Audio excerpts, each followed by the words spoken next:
Anti-civilization thought and disability politics. A little ramble here. So I am chronically ill, really severely ill, and environmental factors have had a lot to do with it. This is something I can elaborate on a little later or in other videos, but as to the specific environmental factors, as to the literature and all of the speculation, but in short, I feel like I'm one of the first victims of human extinction, and so this has sort of drastically changed the way I viewed environmental activism, radical anti-civilization thought. I think earlier in my illness, when I didn't realize that environmental factors may have played such a role, I would have sort of believed the dominant idea in social justice circles that anti-civilization thought and degrowth are perhaps inherently harmful to disabled people because it means we all have to go back to living as hunter-gatherers, which is a crude mischaracterization of a lot of it, but and that would mean, the medical technology we're reliant on, the hospitals, all of that has to stop, and then we're left to die in the woods. But given how little the medical system has done for me, and I'm not a total fan of woo or totally anti-Western medicine. In fact, I'm planning to have a surgery, a neurosurgery soon. But given how little so far the medical system has done for me, and given how much it seems like a lot of these diseases are diseases of civilization, I just started to think, what if that's like the dominant view there is just like totally wrong, and actually it's civilization which is sort of inherently ableist. It's civilization that will poison those of us who may be weakest or most prone to it. We don't know why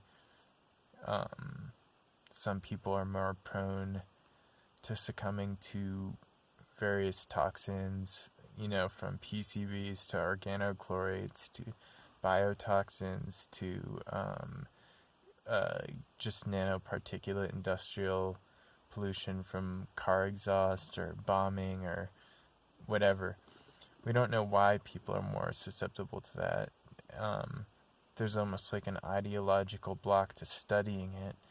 But I have to admit that getting really sick and then realizing that it was probably partially from, or largely because of industrial civilization, has just given me a total 180 spin on this idea that anti-civilization thought has to be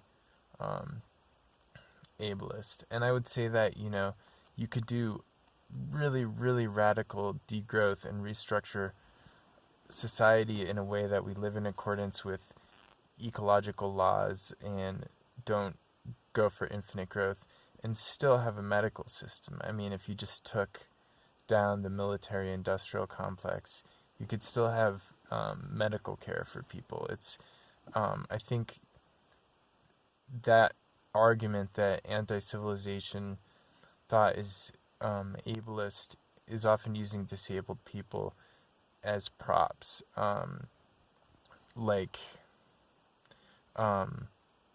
We don't want to reduce our consumption, so we'll come up with the argument, well, you can't reduce growth that much because then you can't have hospitals. But, there's so much growth and consumption you could reduce without reducing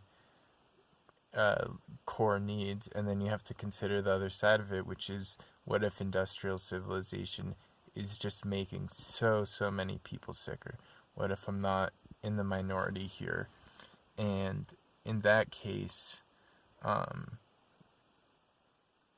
just think that destruction of civilization as we know it might be the least bad thing for disabled people. I mean, collapse is going to happen one way or the other, but the sooner it happens, the more targeted and organized you can do it, maybe the less lasting harm we do to the planet, to our bodies, etc.